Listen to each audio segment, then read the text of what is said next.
하는 교회 두 번째 시간 말씀을 나누겠습니다.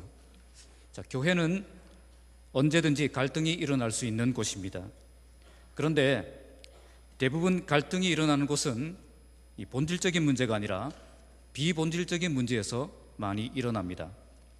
교리적인 문제나 이 성경적인 문제는 정답이 있기 때문에 대부분 거기에서는 갈등이 일어나지 않습니다.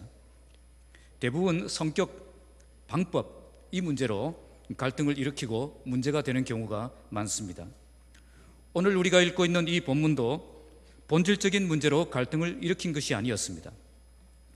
이방인들이 복음을 들었다, 성령을 받았다, 구원을 받았다, 이 문제로 갈등이 시작된 것이 아닙니다. 베드로가 할례받지 않은 집에 들어가서 그들과 함께 먹었다, 이것이 문제가 되어서 시비가 붙었고 논쟁이 시작되었던 것입니다. 이처럼 교회 안에서도 갈등이 일어날 때에 전도를 해야 된다, 기도를 해야 된다, 예배를 드려야 된다, 이런 문제로 다투지 않습니다. 여기엔 정답이 있기 때문입니다. 대부분 야외를 가는데 산으로 갈 것인가, 바다로 갈 것인가, 식당을 갈 것인데 오리를 먹을 것인가, 돼지를 먹을 것인가, 차량을 이용할 때 봉고를 탈 것인가, 버스를 탈 것인가, 이런 것 가지고 싸운다는 거예요. 문제는 이런 갈등이 일어날 때에 마귀가 역사를 한다는 것입니다. 그래서 이런 갈등을 통해서 서로의 관계를 깨뜨리고 사역이 엉망이 되게 만들고 교회가 갈라지게 만드는 것입니다. 그래서 이런 갈등이 일어날 때에 마귀가 역사하지 않도록 성숙하게 대처하는 것이 필요합니다. 오늘 본문의 베드로는 이런 갈등들을 어떻게 해결하고 있습니까?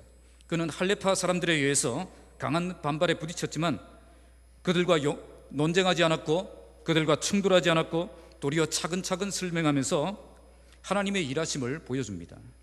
이걸 통해서 이 모든 일은 하나님이 하신 일이며 우리가 받아들여야 할 일임을 그들에게 증명했던 것입니다. 지난 시간에 저는 본문 앞에 있는 내용을 통해서 이런 갈등을 은혜롭게 해결하는 교회가 되기 위해서 4가지 태도를 가져야 한다고 말씀을 드렸습니다.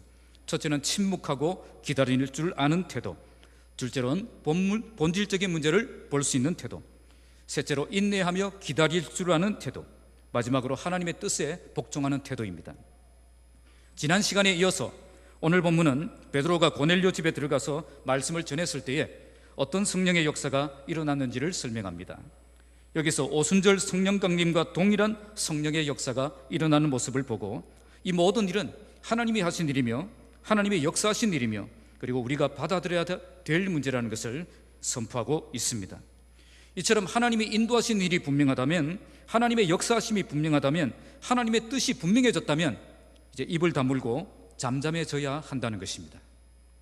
아직도 입을 열고 논쟁을 벌리고 갈등을 일으키면 안 된다는 것입니다. 정말 하나님이 하신 일이라면 이제 내 고집과 내 자존심 내려놓고 겸손히 인정하는 자가 되어야 한다는 것입니다. 오늘 말씀을 통해서 우리에게도 이런 자세가 회복되길 바랍니다. 하나님의 인도하심이 분명할 때, 하나님의 역사하심이 분명할 때, 하나님의 뜻이 분명할 때에 더 이상 갈등을 일으키지 않고 겸손히 수용하는 자가 되어서 갈등을 은혜롭게 해결하고 하나님의 뜻을 이루는 건강한 교회로 세워지기를 주님의 이름으로 축복합니다. 첫 번째, 하나님의 인도하심이 분명할 때 우리는 잠잠해져야 합니다. 자, 11절 함께 읽겠습니다. 시작. 마침 세 사람이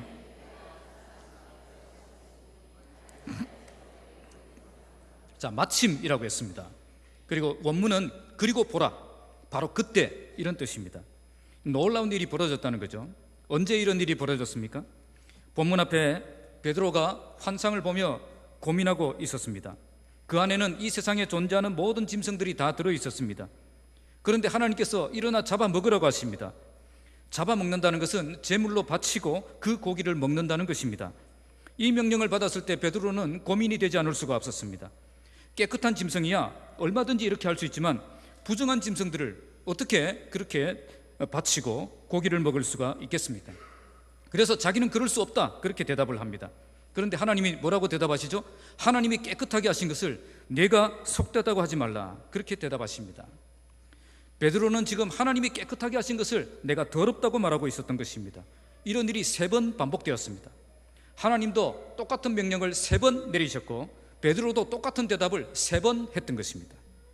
자, 여기서 베드로는 어떤 고민을 했을까요? 이 짐승들은 도대체 무엇을 의미하는 것일까? 왜 하나님은 부정한 짐승들을 깨끗하다고 하셨을까? 도대체 이 환상을 무슨 의미로 보여주셨는지 알 수가 없어서 고민하고 있을 바로 그때에 하나님이 보내신 세 사람이 베드로가 머물고 있던 그 집에 도착했다는 겁니다. 그들은 가이사랴에서 고넬료가 베드로에게 보낸 사람들입니다. 이것은 우연한 만남이 아니라 하나님께서 인도하신 만남이라는 것을 우리에게 보여줍니다. 베드로가 환상을 보고 고민하고 있을 바로 그때에 하나님께서는 고넬료가 보낸 사람들을 만나게 하신 것입니다. 베드로가 조금도 의심하지 않도록 분명한 증거를 보여주신 것입니다.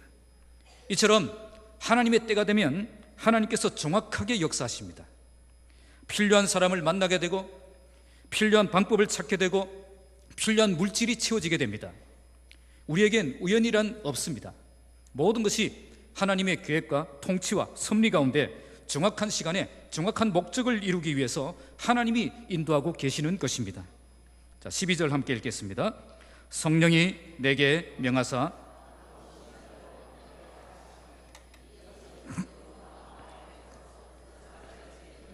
자, 그들이 도착했을 때 성령께서 베드로에게 말씀하십니다.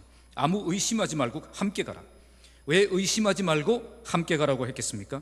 베드로가 아직 의심하고 있었기 때문입니다. 환상을 통해 많은 생각들을 하고 있었지만 그러나 이방인을 따라서 이방인의 집으로 간다는 것, 이건 쉽게 내릴 결정이 아니었던 것입니다. 성령께서 가라고 하시니 베드로는 순종해서 갑니다. 그러나 혼자 가지 않습니다. 6명의 형제를 데리고 갑니다. 왜 이들을 데리고 갔을까요? 증인이 필요하기 때문입니다. 이방인의 집으로 가는 이런 민감한 문제들을 행할 때는 좀 더 신중한 준비가 필요했던 것입니다. 하나님 앞에서 내가 떳떳하면 되었지 뭐가 문제냐, 그렇게 생각하시는 분들이 있잖아요. 그런데 그렇지 않습니다. 하나님은 모든 것을 지켜보시고 다 알고 계시지만 사람은 그렇지 않다는 겁니다. 하나님은 오해하지 않으시지만 사람은 오해할 수 있다는 겁니다. 그래서 민감한 문제를 행할 때는 항상 이처럼 신중하게 준비하는 태도가 우리에게 필요한 것입니다. 자, 13절 함께 읽겠습니다. 시작. 그가 우리에게 말하기를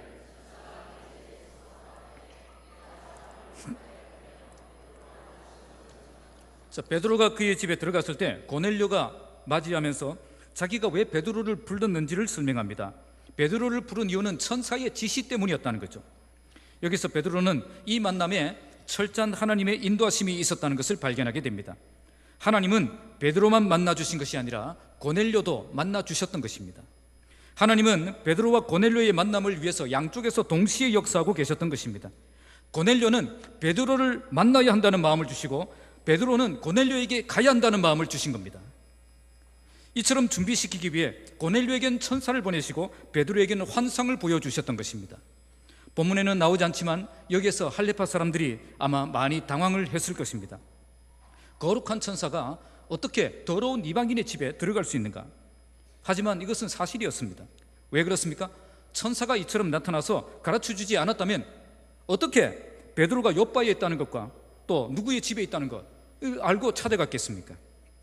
천사의 지시를 받았기 때문에 그처럼 정확한 정보를 알고 정확한 시간에 베드로를 찾아갈 수 있었던 것입니다. 하나님이 하셨다는 것 외에는 설명이 되지 않기 때문에 믿을 수밖에 없는 것입니다. 이런 이야기를 들으면서 이제 하나님께서 이방인에게도 찾아가시고 그들을 만나 주신다는 것을 이들은 깨닫게 되는 것입니다. 자, 14절 함께 읽겠습니다. 시작. 그가 너와 자, 천사의 지시 중에 중요한 말씀을 전하고 있습니다. 그가 너와 내 온 집이 구원받을 말씀을 내게 이르리라 함을 보았다. 베드로가 환상을 통해 고넬료의 집이 구원받을 말씀을 전하는 것을 보았다는 거죠. 하나님께서 베드로만 만나주신 것이 아니라 고넬료도 만나주셔서 이 일을 추진하고 계셨던 것입니다. 그래서 고넬료는 자기 혼자만 베드로를 기다리지 않고 자기 친척들과 가까운 친구들을 다 모아서 기다리고 있었습니다. 하나님께서 그에게 너와 내 온 집이 구원받을 말씀을 내게 전해줄 것이다 라고 했었기 때문에 그는 자기뿐 아니라 모든 지인들을 다 모아서 이 구원받을 말씀 듣기 위해서 기다리고 있었다는 겁니다. 여기서 중요한 표현은 구원받을 말씀입니다.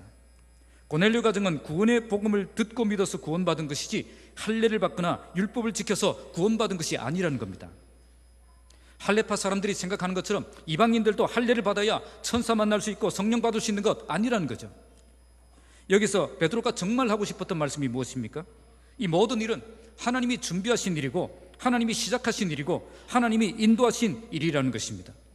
하나님은 베드로만 만나주신 것이 아니라 고넬료도 만나주셨고 베드로와 고넬료를 동시에 준비시켜서 그 두 만남이 복음으로 만날 수 있도록 역사해 주셨다는 겁니다.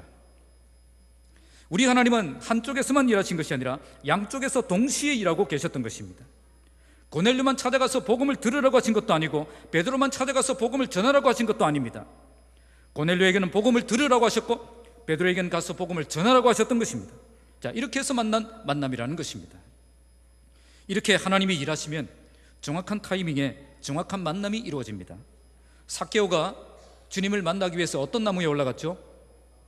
뽕나무에 올라갔습니다. 예전엔 뽕나무, 요즘 성경에서는 돌무화과 나무라고 합니다. 그런데 이 나무가 사람이 올라갈 정도로 자라기 위해서는 몇 년이 걸릴까요? 사람이 성장하는 기간만큼 걸린다고 합니다. 그렇다면 전능하신 하나님께서 이 만남을 삭개오를 만나시기 위해서 얼마 전부터 준비하고 계셨을까요? 길가에 뽕나무 씨앗이 그리로 날아갔을 때에 새가 와서 먹어보지 못하도록 철저하게 막으셨을 것입니다. 이놈 안 돼! 싹이 났을 때 못된 당나귀가 와서 뜯어먹으려고 할 때 안 돼 이놈! 배고픈 염소가 와서 뜯어먹고 싶어서 확 가는데 물어뜯지 않도록 지켜주셨다는 겁니다. 왜 이렇게 하셨죠? 수십 년 뒤에 삭개오라는 사람이 이 나무에 올라가서 예수님을 만나야 하기 때문입니다. 이처럼 하나님은 수십 년 전부터 이 만남을 준비하셨다는 거죠. 그래서 우리의 만남은 우연한 만남이 아닙니다. 하나님의 계획과 목적 가운데 철저히 준비된 만남이라는 것입니다. 오늘 베드로와 고넬료의 만남도 이런 만남이었습니다. 둘이 만나기 전까지는 베드로도 몰랐고 고넬료도 몰랐습니다.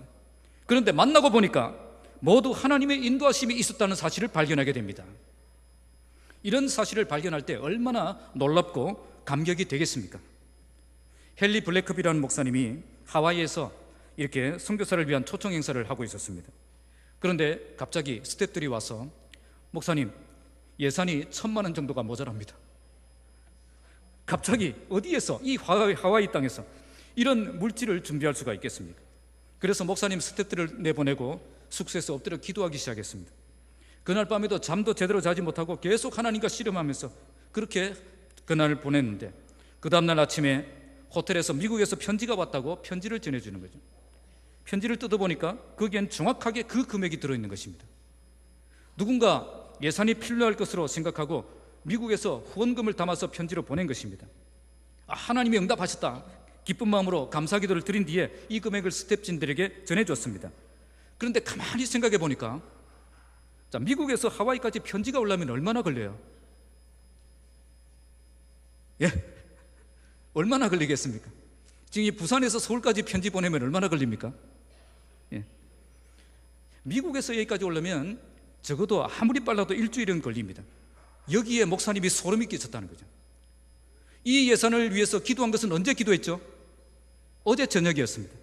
그런데 하나님은 이 금액을 채워주기 위해서 언제부터 일을 시작하신 거죠? 적어도 일주일 전에 그 사람의 마음을 역사하셨다는 거죠. 그리고 정확하게 그 다음날 아침에 도착하도록 그렇게 역사하셨다는 거죠. 이처럼 우리 하나님은 놀라운 분이십니다. 이런 하나님을 경험할 때에 우리의 삶에 기쁨과 감격과 행복이 가득하게 되는 것입니다. 오늘 베드로와 고넬료가 이런 감격을 경험하고 있습니다.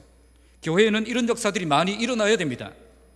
우리의 기도를 들으시고 놀랍게 역사하시는 그 살아계신 하나님을 경험하는 교회가 되어야 됩니다. 이런 경험들을 통해서 깊은 은혜를 누리며 더욱 성숙한 공동체, 신앙 공동체로 세워가는 성도들이 되시기를 주님의 이름으로 축복합니다. 두 번째는 하나님의 역사심이 분명할 때입니다. 자, 15절 16절인데요 15절 함께 읽겠습니다. 시작. 내가 말을 시작할 때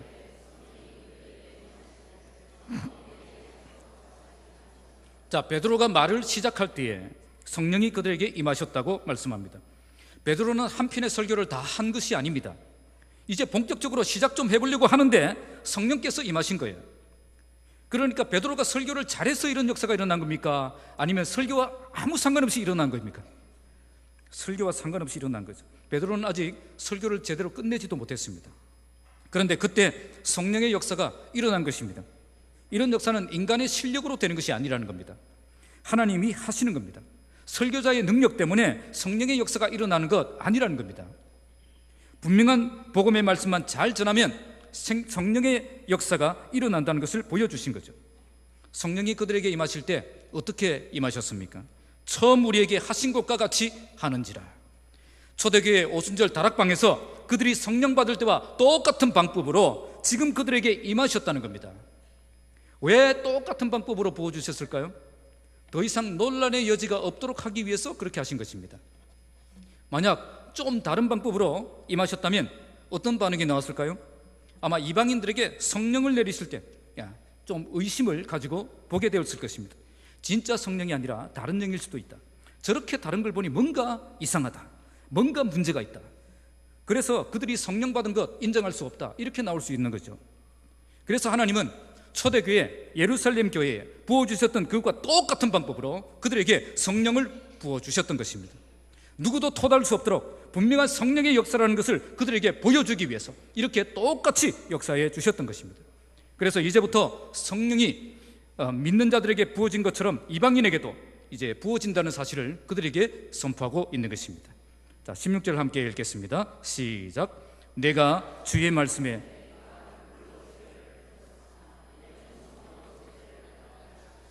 자, 이때 베드로는 뭐가 생각이 났죠?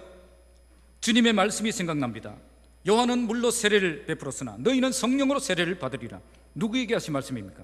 예수님이 승천하시면서 제자들에게 하셨던 말씀입니다. 이 말씀을 믿고 그들은 10일 동안 마가 다락방에서 전혀 기도에 힘쓰므로 성령을 받았습니다. 그런데 지금 이 말씀이 생각났습니다. 왜 생각났습니까? 성령께서 새로운 깨달음을 주신 것입니다. 같은 말씀인데 다른 적용을 하게 하신 것입니다. 본래 이 말씀은 오순절 성령 강림에 대한 약속의 말씀이지만 지금 이 말씀을 예수께서 성령으로 이방인들에게도 세례를 주신다는 것, 그것에 적용하게 된 것입니다. 그런데 무엇을 보고 이렇게 적용하게 되었죠? 고넬료 가정에 성령의 역사가 일어나는 것을 목격하고 이렇게 적용하게 되었다는 것입니다. 이걸 통해 예수님은 예루살렘 교회의 오순절 성령 강림 때에 딱 한 번만 그렇게 성령으로 베푸시는 세례를 베푸시는 분이 아니라 지금도 복음이 전해지는 곳에 성령으로 세례를 베풀고 계시는 분이시다는 것을 발견하게 된 것입니다. 여기서 베드로가 완전히 깨어집니다. 오순절 성령 강림은 자기들만 경험할 수 있는 특별한 경험인 줄 알았는데 그것이 아니라 지금도 예수님은 이방인들에게 자기들이 받았던 것과 똑같은 방법으로 성령으로 세례를 베풀어 주신다는 것을 발견하게 된 것입니다. 그래서 지금도 이 말씀은 성취되고 있고 성취되고 있는 그 살아계신 그 하나님의 말씀으로 받아들이게 된 것입니다. 이처럼 하나님의 말씀은 상황에 따라 다르게 해석되고 다르게 적용될 때가 많습니다. 죽은 말씀이 아니라 살아있는 말씀이기 때문입니다. 그래서 하나만 생각하고 하나만 고집하면 안 됩니다. 하나님의 말씀은 얼마든지 새롭게 해석되고 새롭게 적용되고 새롭게 역사할 수 있다는 사실을 우리가 깨달아야 하는 것입니다. 이제 베드로는 주님의 그 말씀이 지금 고넬료 가정을 위해 하신 말씀으로 받아들였습니다. 그래서 그들이 이 약속대로 성령을 받은 것이 분명하다면 그들을 어떻게 해야 되겠습니까? 이제 구원받은 형제로 받아들여야 되는 것입니다. 그래서 그들에게 뭘 주라고요? 세례를 베풀라고 했다는 것입니다. 이렇게 하여 베드로는 자기가 고넬료 집에 들어간 것은 하나님이 시작하신 일이고 하나님이 인도하신 일이고 하나님이 역사하신 일임을 그들에게 선포합니다. 전혀 자기가 한 일은 없다는 것을 보여주었고 하나님께서 이처럼 분명한 증거를 보여주셨다면 우리가 이 사실을 받아들여야 한다는 것을 그들에게 말씀하고 있는 것입니다. 오늘 우리도 하나님이 분명히 역사하신 일이라면 기꺼이 수용할 수 있는 자세가 있어야 됩니다. 분명히 참된 하나님의 역사가 일어났음에도 불구하고 그래도 틀렸다고 고집을 부리고 있으면 안 된다는 거예요. 하나님이 역사하신 일이 분명하면 내 고집을 꺾고 겸손히 인정하는 태도를 가져야 된다는 것입니다. 그런데 분명히 하나님이 하신 일이고 많은 증거들을 보여주심에도 불구하고 고집스럽게 반대하고 거부하는 사람들이 있습니다. 성경에도 없는 이상한 성령을 주장하면 그렇게 할 수 있습니다. 그렇게 해야 됩니다. 그러나 성경에 분명히 약속된 역사가 일어나고 있음에도 불구하고 끝까지 틀렸다고 고집을 부리면 안 된다는 겁니다. 합심 기도를 할 때 하늘에서 금가루가 떨어진다든지 이빨이 금리빨로 나중에 바뀌어 있다든지 이 성경에 어디에도 나오지 않는 회개망측한 그런 역사입니다. 성령 집회를 한답시고 사람을 쓰러뜨리고 막 이렇게 벌벌 떨면서 뭐 이런 짓들도 성경 어디에도 나오지 않는 이상한 그런 성경에 근거가 없는 사역들입니다. 이런 걸 성령 체험이라고 쫓아다니면 안 된다는 거예요. 이런 걸 성령 체험이라고 받아들이면 안 된다는 것입니다. 그런데 이와 반대로 전혀 이제는 기적이 안 일어나는 것처럼 그렇게 주장하는 사람들도 있습니다. 지금은 기도를 통해 기적이 일어나고 질병이 고침받고 문제가 해결되는 그런 시대가 아니라고 주장하는 사람들이 있다는 거죠. 이런 기도는 잘못된 기도이고 하나님의 나라를 위해서 좀 더 고상한 기도를 해야 된다, 이렇게 주장하는 사람들도 있다는 겁니다. 이것도 잘못된 것입니다. 성경에 분명히 약속된 그 하나님의 역사에 대해서는 우리가 얼마든지 마음을 열고 수용할 수 있는 자세가 되어야 된다는 거죠. 성경은 분명히 말씀합니다. 우리가 믿는 하나님은 죽은 자를 살리시며 없는 것을 있는 것처럼 부르시는 분이시라고 말씀하고 있습니다. 지금도 살아계셔서 우리의 기도를 들으시는 분이십니다. 베드로는 지금 성령께서 이방인들에게 임하시는 장면을 보고 완전히 생각을 바꿨습니다. 이처럼 분명한 하나님의 역사가 일어났다면 내가 생각을 바꿔야 되는 겁니다. 성경에도 없는 황당한 이야기를 할 때는 끝까지 거부해야 되지만 성경에서 약속하신 그 놀라운 역사가 일어났을 때에는 인정하며 받아들일 수 있는 마음이 있어야 된다는 겁니다. 제가 고등학교 3학년 때 여름 중고등부 수련회에 참석을 했습니다. 그때 일어난 일입니다. 첫날 저녁 집회 때 말씀을 듣는 중에 전도사님이 설교를 하고 있는데 갑자기 성령께서 임하셨어요. 그래서 학생들이고 선생들이고 모두 엎드려서 절박하게 주님을 외치면서 회개하기 시작합니다. 우리 합심기도 합시다 할 때 한 것이 아니고 설교하는 도중에요. 그러니까 전도사님이 설교를 할 수가 없어서 전도사님도 내려오셨어요. 내려오셔서 같이 정면을 보면서 함께 전도사님도 회개하고 기도하기 시작했습니다. 그때 우리 교회가 시골 교회를 빌려서 수련회를 하고 있었는데 그 교회가 떠나갈 정도로 학생들이 부르짖고 회개하고 기도하기 시작했습니다. 말씀을 전하시던 전도사님도 도무지 안 되겠다 싶어서 강단에서 내려오셔서 함께 기도하셨습니다. 1시간 가까이 그렇게 회개하고 기도하는 도중에 부장 집사님이 그 다음 프로그램을 진행시켜야 하기 때문에 부장 집사님이 일어나셔서 마이크를 잡았습니다. 학생들을 이제 진정시키려고 했습니다. 그랬더니 학생들이 더 크게 소리를 지르면서 더 크게 기도를 하면서 더 간절하게 기도를 하는 거죠. 여기서 중단할 수 없다는 겁니다. 오늘 끝장을 봐야 된다는 거죠. 결국 그날 밤 기도회는 밤늦게까지 계속되었습니다. 그렇게 주님의 이름을 부르며 주님을 찾던 그 학생들이 기도회가 끝난 뒤에 완전히 달라졌습니다. 모두가 정말 주님을 만난 기쁨 때문에 표정이 달라지고 신앙이 달라지고 삶이 변화되기 시작했습니다. 그날 밤에 우리를 만나주신 그 하나님 때문에 모두가 행복한 수련회를 하고 있었습니다. 그런데 그 자리에 전혀 행복하지 않는 사람이 있었습니다. 집회가 끝난 뒤에 자기는 이 집회를 인정할 수 없다, 그렇게 하고 전도사님께 찾아와서 항의한 사람이 있었습니다. 왜 그렇게 말했느냐 하니까 성령의 열매는 절제인데 어떻게 설교자가 설교를 중단시키고 부장이 다음 프로그램 진행하려고 하는데 진행할 수 없도록 그렇게 했느냐는 거예요. 절제가 안 되는 거 보니 이건 성령의 역사가 아니다 그러면서 이것은 성령의 역사가 아니라 마귀의 역사다, 그렇게 단정을 짓고 만나는 사람마다 그 이야기를 하고요. 수련회 끝날 때까지 그 짓을 하고 있더라고요. 자, 여러분, 소경 바디메오가 주님을 만날 때 진정이 되었습니까? 지금 주님 만나지 못하면 다시는 주님 만날 기회가 없을지도 모르는데 그런 절박한 심정인데 어떻게 주변에서 잠잠하라 한다고 잠잠할 수 있냐는 거죠. 주 날 구원했으니 어찌 모릅니까 이 노래? 다음에 이 노래 한번 부르세요. 주 날 구원했으니 어찌 잠잠하리, 주 내 제사했으니 어찌 잠잠하리. 그때 그 학생들은 정말 주님을 만났기 때문에 정말 잠잠할 수 없었던 거예요. 마귀의 역사가 일어난 것이 아니라 성령의 역사가 일어난 것입니다. 그런데 이제 그만했다고, 중단하지 않았다고, 성령의 역사가 일어나지 않았다고 그렇게 인정할 수 없다고 말해서는 안 된다는 거죠. 무슨 텔레토비도 아니고 이제 그만한다고 그만둬야 되는 거예요. 이게 중단할 수 있는 문제예요. 정말 성령이 임하시면 이처럼 죄인이 절박한 심정이 되어서 간절하게 주님을 찾으며 나가게 되어 있습니다. 주님이 은혜 주실 때까지, 주님이 만나 주실 때까지, 주님이 회복시켜 주실 때까지 어찌 잠잠하리, 중단할 수 없다는 겁니다. 정말 확실한 만남을 가질 때까지 부르짖고 또 부르짖고 하나님 앞에 간절하게 나아가게 되어 있는 것입니다. 이런 성령의 역사가 이번 여름 성경학교와 수련회 가운데 일어나길 바랍니다. 누가 봐도 하나님의 그 놀라운 역사가 분명히 일어난 그런 성경학교와 수련회가 되기를 바랍니다. 그래서 학생들이 정말 주님 만나고 회복되고 정말 변화되는 그런 놀라운 여름 사역이 되기를 소망합니다. 결국 그 자매는 그 수련회가 끝날 때까지 그러고 있었습니다. 다른 아이들 모두 은혜 받고 변화되고 행복한 수련회를 경험하고 있을 때에 자기 혼자 시험에 들어가지고 만나는 사람마다 이 문제 가지고 문제를 제기하고 혼자 끙끙거리고 있었습니다. 하나님의 귀한 역사가 일어났음에도 불구하고 조롱하고 비난하고 비웃는 그런 어리석은 짓을 하고 있는 것입니다. 오늘 우리는 이 자매처럼 어리석은 사람이 되면 안 됩니다. 내가 고집을 꺾지 않으면 내가 은혜 못 받고 하나님의 일하심을 내가 경험할 수 없습니다. 다른 사람들 정말 주님을 만나고 정말 변화되고 놀라운 역사가 일어났음에도 불구하고 혼자 다르게 생각하고 혼자 은혜 못 받고 혼자 시험에 들어서 괴로운 그런 사람이 될 수밖에 없다는 것입니다. 오늘 베드로는 이 모든 일에 참된 하나님의 역사가 일어났음을 그들에게 보여줍니다. 이때 그들은 어떻게 했습니까? 18절에 보니까 그들은 잠잠해졌습니다. 하나님께 영광을 돌렸습니다. 오늘 이런 자세가 우리에게 필요합니다. 분명한 하나님의 역사가 일어났다면 이제 그만 갈등을 일으키고 잠잠히 수용해야 한다는 겁니다.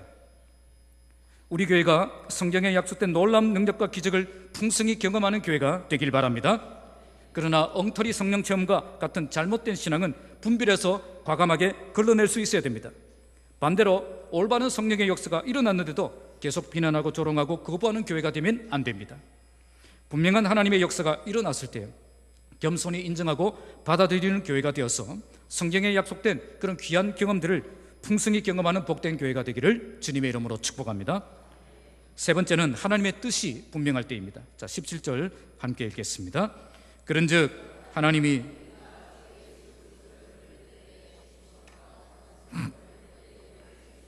내가 누구이기에 하나님을 능히 맡겠느냐 하더라. 그런즉 이제는 결론을 내릴 때가 되었습니다. 베드로는 지금까지 어떻게 해서 자기가 고넬료 집에까지 가서 복음을 전했는지를 설명했습니다. 이 모든 일은 하나님이 준비하신 일이고 하나님이 시작하신 일이고 철저하게 하나님이 인도하심 가운데 진행된 일이었음을 분명하게 말했습니다. 특히 이 말을 하면서 베드로는 조금도 과장하거나 거짓을 보태지 않았습니다. 내가 생각하는 일이 관철되어야 하기 때문에 조금도 부풀려서 말하지 않았다는 겁니다. 오직 진실만을 말하며 진실을 통해서 그들이 바른 시각을 갖도록 만들려고 했던 것입니다. 주의 종은 이런 자세가 있어야 됩니다. 베드로는 간증할 때 오직 하나님이 다 하신 일임을 나타내었고 조금도 과장하거나 거짓을 보태지 않았습니다. 이런 간증에 참된 능력이 있는 것입니다. 뭔가 더 특별하게 보이고 뭔가 더 은혜롭게 보이고 뭔가 더 감동을 주려고 하면 과장이 들어가게 되고 인간적인 냄새가 진동하는 간증이 될 수밖에 없습니다. 베드로는 자기가 했던 사역이 인정받아야 되기 때문에 조금도 과장하거나 보태지 않았습니다. 게다가 자기가 했던 일들을 부각시키기 위해 자기를 드러내는 일도 조금도 하지 않았습니다. 뭔가 내가 이 일을 성공적으로 하기 위해서 내가 어떤 일을 했다, 어떤 식으로 했다, 어떤 노력을 했다, 그런 것도 말할 법한데 조금도 그런 말을 하지 않습니다. 도리어 그는 처음부터 하나님의 뜻에 굴복하지 못해서 자기가 반발했다는 것, 자기가 설교를 잘해서 그들에게 감동을 준 것이 아니라 도리어 설교를 시작할 때 성령께서 갑자기 임하셔서 이런 능력이 역사가 일어났다는 것을 강조합니다. 내가 한 것 하나도 없고 모두 하나님이 하셨다는 것, 그렇게 드러냈던 거죠. 이렇게 간증을 마치면서 베드로는 결론적으로 그들에게 말합니다. 그들은 지금 베드로가 했던 사역을 비난하고 있던 그 할레파 사람들입니다. 그런즉 하나님이 우리가 주 예수 그리스도를 믿을 때에 주신 것과 같은 선물을 그들에게도 주셨으니 내가 누구이기에 하나님을 능히 맡겠느냐. 여기서 베드로가 강조한 것은 두 가지입니다. 첫째는 하나님께서 이방인에게 우리가 받았던 것과 똑같은 선물을 그들에게 주셨다는 겁니다. 이것은 성령을 주신 것을 말합니다. 그리고 둘째로 나는 하나님의 역사를 막을 수 있는 존재가 아니라는 겁니다. 나는 절대 하나님의 뜻을 거절할 수 없는 사람이라는 것입니다. 사실 자기도 이방인 사역이 별로 반갑지만은 않았던 사람입니다. 하지만 하나님의 뜻이었기 때문에 할 수 없이 순종했던 것입니다. 특히 내가 누구이기에 나는 아무것도 아니라는 것입니다. 내가 막으려고 한들 절대 막을 수 있는 일이 아니었다는 겁니다. 하나님께서 하시는 일은 인간이 아무리 막으려고 해도 막을 수 없습니다. 고넬료의 집에 복음이 전파되고 성령을 경험하고 세례받는 일, 그래서 내가 막을 수 있는 그런 일이 아니라는 겁니다. 내가 막으려고 한들 막을 수 없는 일이라는 거죠. 지금 하나님이 분명히 하시는 일이고 나는 그 일에 쓰임받을 뿐이라는 것을 고백하고 있습니다. 그러면 이제 어떻게 해야 됩니까? 하나님이 하시는 일이라면 내가 할 수 없는 일이라도, 내가 원하지 않는 일이라도, 내가 부담스러워하는 일이라도 나는 하나님의 뜻에 복종하며 나아가야 한다는 것입니다. 이 일은 나도 막을 수 없는 일이고 너도 막을 수 없는 일이고 반드시 하나님이 이루시는 일이라는 것입니다. 자, 18절 마지막으로 함께 읽겠습니다. 시작. 그들이 이 말을 듣고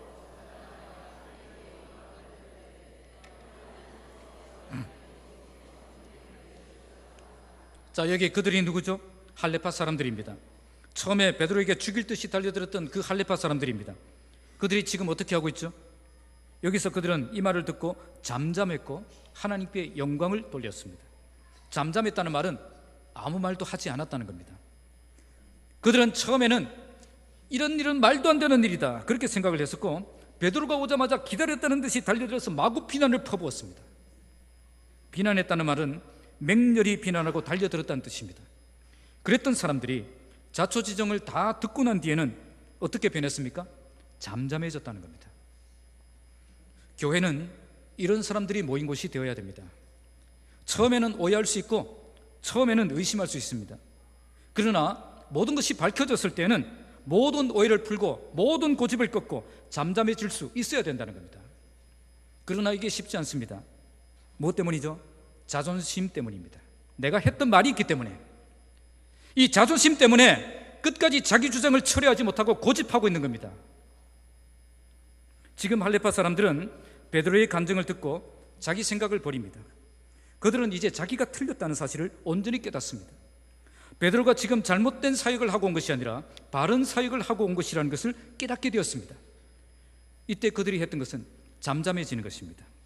잠잠해졌다는 이 말은 더 이상 이 문제로 시끄럽게 굴지 않았다는 겁니다. 자기가 틀렸고 베드로가 옳았다는 것이 확인된 이상 더 이상 그 문제를 언급하지 않았다는 겁니다. 자기 고집만 꺾은 것이 아니라 이제 더 이상 이 문제로 교회를 시끄럽게 만들지 않았다는 겁니다. 그런데 우리 현실을 보면 그렇지 않습니다. 분명히 오해가 풀렸고 분명히 결론이 났습니다. 그런데 조금만 지나면 그 문제가 다시 올라옵니다. 그 문제를 가지고 다시 비난합니다. 그 문제를 가지고 다시 싸웁니다. 이미 다 끝난 문제인데 그걸 다시 끄집어내는 거죠.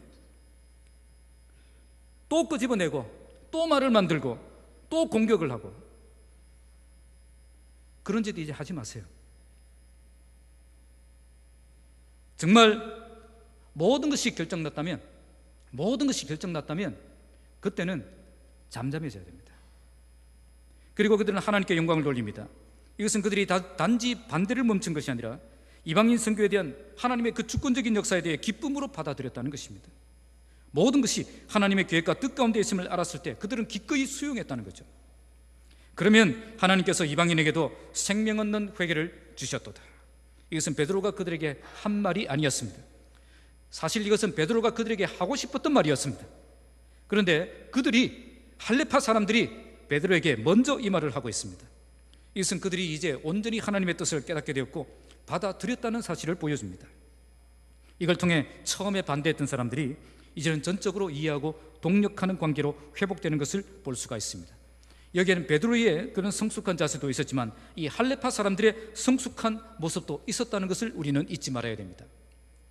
자기들이 틀렸다는 것을 알게 되었을 때 자존심 내려놓고 겸손히 인정하고 받아들일 수 있는 그런 겸손함이 그들에게 있었다는 겁니다.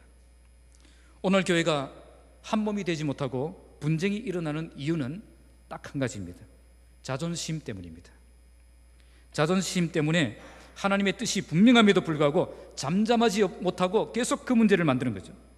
그러나 우리가 자존심을 버리고 겸손히 수용하면 하나님께서 일하시는 교회를 함께 만들어갈 수가 있습니다. 예루살렘 교회는 이렇게 해서 이방인 선교에 적극적으로 참여할 수 있는 교회로 세워지게 되었습니다. 처음에는 갈등이 있었지만 잘 해결되었고 이제 한마음이 되어서 본격적으로 하나님의 뜻을 이루는 교회로 세워지게 된 것입니다. 이런 교회가 성숙한 교회이며 하나님께서 역사하시는 교회입니다. 우리 교회가 이런 교회로 세워지기를 주님의 이름으로 축복합니다. 말씀을 맺겠습니다. 갈등에 대한 이야기를 읽다가 재미있는 부분이 있어서 함께 나누고자 합니다. 어떤 남자가 골목길을 걸어가고 있는데 갑자기 물벼락을 맞았습니다. 갑자기 2층에서 창문이 열리면서 물이 쏟아진 거죠. 깜짝 놀란 남자가 창밖으로 물을 끼얹은 아주머니에게 이렇게 말했습니다. 눈이 삐었어요. 어디다 물을 버리는 겁니까? 그렇게 이야기했습니다. 근데 그 아주머니가 조금 더 미안하다는 말은 한마디도 없이 짜증을 내면서 이렇게 말하는 것입니다. 아저씨는 눈도 없어요. 물을 버리는 걸 보면서 왜 안 피해요? 그 남자는 기가 막혀가지고, 아니 내가 어떻게 위를 보면서 다닙니까? 아주머니가 물을 버리기 전에 사람이 오는지 안 오는지 보고 버려야 될 것 아닙니까?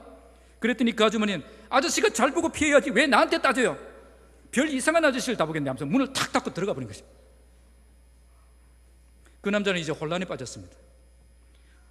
분명히 물벼락 맞은 것은 난데 물을 버린 사람이 더 화를 내고 이렇게 자기만 이상한 사람이 되어버렸다는 거죠. 그런데 가만히 생각해 보면 이 교회 안에서도 이처럼 감정에 이끌려서 이 말도 안 되는 논리로 이 갈등을 일으키는 그런 일들이 종종 일어납니다. 그러다 보니 피해자가 가해자가 되고 가해자가 피해자가 되고, 그래서 가해자가 더 큰 소리 지르고 피해자가 피해를 입고도 참고 견뎌야 되는 그런 이상한 현상이 일어난다는 거죠. 교회는 이런 식으로 갈등을 해결하면 안 됩니다. 감정에 이끌려서 말도 안 되는 논리를 가지고 서로를 공격하는 그런 일이 일어나서는 안 됩니다. 오늘 말씀처럼 하나님이 인도하신 일이 분명하다면, 그 하나님의 역사심이 분명하다면, 그 하나님의 뜻이 분명하다면 이제 내 자존심 내려놓고 내가 한 말 철회하고 갈등을 중단시킬 수 있어야 된다는 겁니다. 오늘 초대교회는 이처럼 분명한 갈등이 일어났지만 하나님의 인도하심을 보았고 하나님의 역사심을 보았고 하나님의 뜻을 확인한 이상 더 이상 갈등을 고집하지 않았습니다. 모두가 잠잠해졌고 모두가 서로를 인정해 주었고 함께 하나님께 영광을 돌리며 참된 동력자가 되어서 함께 전진하는 성숙한 교회가 되었습니다. 오늘 우리 교회가 이처럼 갈등을 은혜롭게 해결하고 건강하게 성장하는 성숙한 교회 공동체가 되길 바랍니다. 초대교회가 갈등이 일어났다면 우리 교회도 갈등이 일어날 수 있습니다. 그러나 우리가 갈등이 일어나는 것을 막을 수 없지만 갈등 때문에 교회가 시험에 드는 것은 막을 수 있다는 겁니다. 그러기 위해서 하나님의 인도하심을 보면서도 하나님의 일하심을 보면서도 하나님의 뜻이 무엇인지 잘 알면서도 끝까지 반대하고 갈등을 고집하는 사람이 되면 안 됩니다. 우리는 감정에 의해서 갈등을 키우는 사람이 아니라 하나님의 계획을 보며 잠잠할 수 있는 성숙한 사람이 되어야 하는 것입니다. 우리 교회가 갈등이 일어날 때에 갈등 때문에 무너지는 교회가 아니라 성숙한 신앙으로 갈등을 잘 극복하고 한마음이 되어서 함께 하나님의 뜻을 받드는 성숙한 교회로 세워가기를 주님의 이름으로 축복합니다. 기도하겠습니다. 아버지 하나님, 오늘 말씀을 통해서 교회에도 갈등이 일어날 수 있지만